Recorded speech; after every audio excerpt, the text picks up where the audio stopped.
The fiancée hid the maid's face because she was more beautiful than her. Until the billionaire saw her. Cover her face. Now.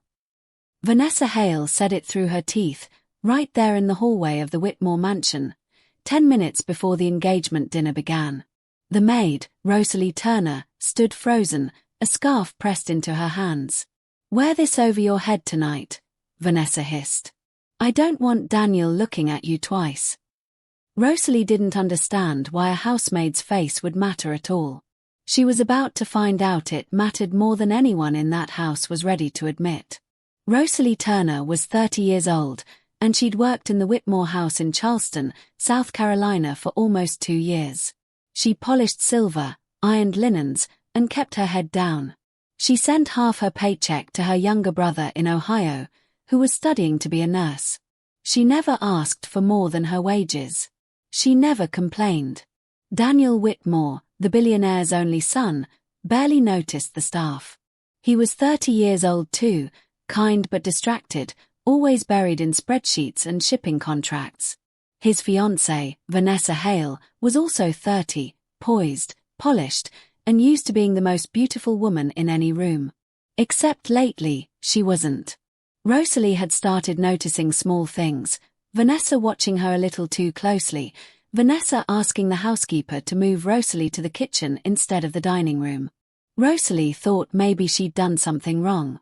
She had no idea that somewhere upstairs, Daniel's father, billionaire Charles Whitmore, 45 years old, had already noticed her, and hadn't said a word to anyone. The night of the engagement dinner, Vanessa handed Rosalie the scarf like it was an order from God himself. Tie it over your hair and half your face, she said. Tell them it's for a skin condition if anyone asks. Rosalie's hands shook as she wrapped the fabric around her cheeks. She felt sick, but she needed the job. Her brother's tuition was due in 3 weeks. At the table, Vanessa's young niece, 6-year-old Emily, tugged her mother's sleeve. Mommy, why does the pretty lady have to hide? Her mother shushed her, but Charles Whitmore, sitting at the head of the table, looked up sharply. He'd seen it. The scarf. The way Vanessa's smile tightened whenever Rosalie walked past. Something about this dinner didn't sit right with him, and he was a man who trusted his instincts more than his lawyers. He said nothing yet. He watched. Over the next 2 weeks, things got worse for Rosalie.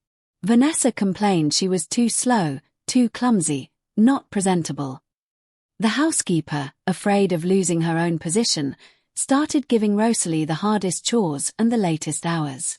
Rosalie cried alone in the laundry room one night, wondering if she should just quit and go home to Ohio. Then, on a Tuesday afternoon, Charles Whitmore walked into that same laundry room to find a missing cufflink and found Rosalie instead, the scarf slipping from her face as she wiped her eyes. For one long moment, he simply stood there. He didn't look away out of politeness. He looked closer. Who told you to cover your face? He asked quietly. Rosalie panicked and reached for the scarf, but he gently caught her wrist. Please, he said. Don't hide. Not in my house. That night, a folder marked private, Vanessa Hale appeared on Charles Whitmore's desk, sent by an investigator he'd hired 6 months earlier for an unrelated reason. He hadn't opened it yet. Now, he finally did. Inside the folder was a wedding announcement from 4 years earlier. Vanessa Hale marrying a man in Savannah, a marriage she had never mentioned to Daniel and never legally ended. There were also old modeling photos of Vanessa next to another woman who looked strikingly familiar. It took Charles a moment to realize why. It was Rosalie. The 2 women had modeled together years ago, before Rosalie's family lost everything and she had to leave that life behind. Vanessa had always resented being the second choice in every casting call. When Rosalie showed up at the Whitmore house needing work, Vanessa recognized her instantly, and panicked that Daniel might see the same beauty, the same warmth that she had once been overshadowed by. The scarf wasn't about jealousy over looks. It was about fear. Fear that the truth about her hidden marriage and her hidden past with Rosalie would come out if the 2 women ever stood side by side in the light. Charles called Daniel into his study. He set the folder on the desk. "Sit down, son," he said. "There's something you need to see before that wedding happens." Daniel read every page in silence. When he finished, his hands were trembling, not from anger at Rosalie, but from realizing how close he'd come to marrying someone built on lies. He walked straight to the laundry room, where Rosalie was folding towels, scarf still loosely around her shoulders. "Take it off," he said softly. "You never needed to hide here. Not for one single day." The engagement ended that same week. Vanessa left Charleston quietly, and quietly was the only mercy the family offered her. Charles Whitmore did something nobody expected.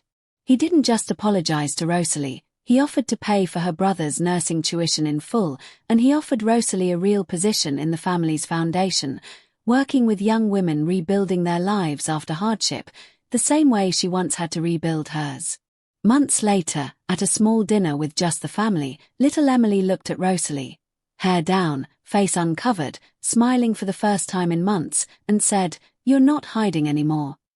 Rosalie laughed, tears in her eyes, and said, "No, sweetheart. Not anymore."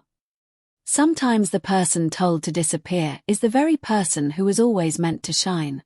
If this story touched your heart, please like this video, subscribe to the channel, and share it with someone who still believes kindness can change the world. We'd love to hear your thoughts, so leave a comment below.